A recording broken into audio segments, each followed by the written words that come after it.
నేను చెప్పేది విను బాబు. మీ నాన్నగారిని ప్రేమించిన ఒక అమ్మాయి ఉండేది, అరుంధతి. దుష్టశక్తులు అన్నీ కలిపి తన ఖర్చు తీర్చుకుంది తను. ఆ శక్తిని ఆపింది మహామాంత్రికుడైన ఆ చక్రపాణియే. దుష్టశక్తిలా? ఆ చెత్త మాటలొద్దమ్మా.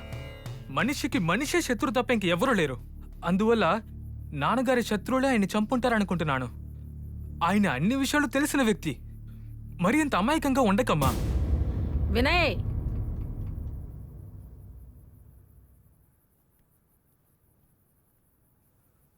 బామ్మ, నా చిన్న వయసులో మీరు ఎన్నో కథలు చెప్పారు, కానీ ఎప్పుడో ఒక్కసారైనా నాకు ఈ కథ చెప్పుండొచ్చు కదా. బాబు,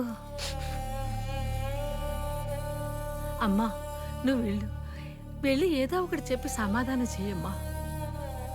కళల్లోనే వాళ్ళ నాన్నను చూస్తున్నాడు, అది చూసి చాలా బాధపడుతున్నాడు. వెళ్ళమ్మా,